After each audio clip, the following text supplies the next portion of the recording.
if you want to have a better visual communication with your audience when you're making posters, presentations, video, or anything else, it's good to use a very decent font that aligns with your project, and a very good place for finding that is Google Fonts.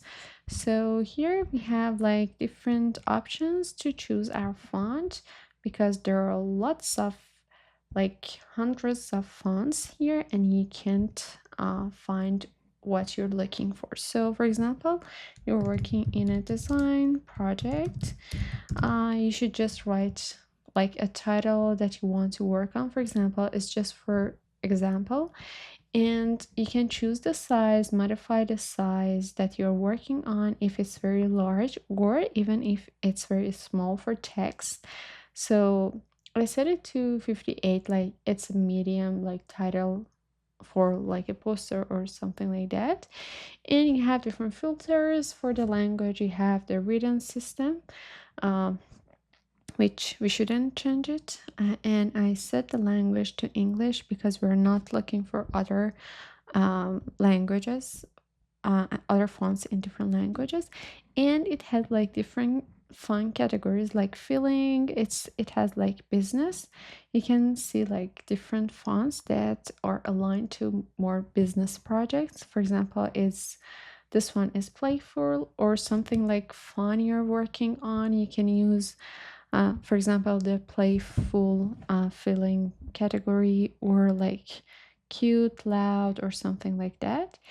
And also you have appearance. If you want it to be um, technological or something like that, you can actually go with different fonts here. You can have different filters, and you can see all of the filters here.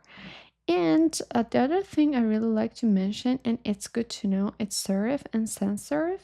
Serif means that the font you're using has like little lines or fits around each um, character, and it's more for like older styles and more professional text you're working on. But sans serif doesn't have these lines here. For example, if I set my font in sans serif, all of them like disappeared. And because it didn't work with the filter of appearance or feeling. And here are different things. If it has variable, and it has none, it has color. If you're searching for a color font, for example, this one doesn't have color, but if you set it to English and just search color, you can see different fonts with colors. It depends what's your priority when you're choosing your font. And it has other options, Halloween, like seasonal, things like that. But it's better to just ignore some filters or using too many filters.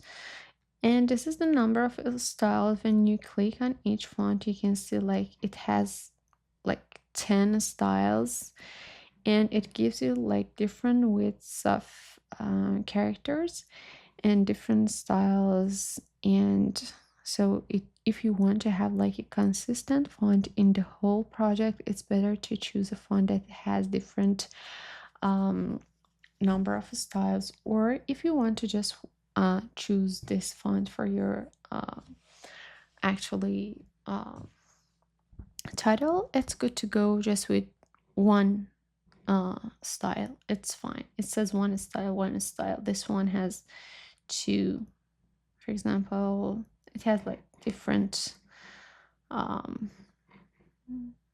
it's regular at 48, it's regular at 36. So for example, this one has one, and you can see how it looks. And when you click on the font, you can see the type tester.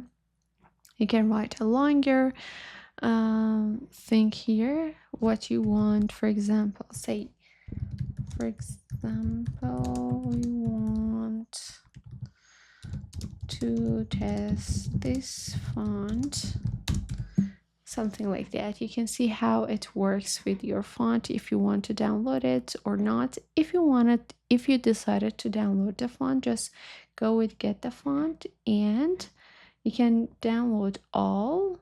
And when you downloaded the font, you can just go to the folder and you have this, and here you should just click on the font and set it on install, and you can search it on any software you're working on with Word, Photoshop, PowerPoint, Illustrator, and anything else you're working. You can use this font like any other font you have access to.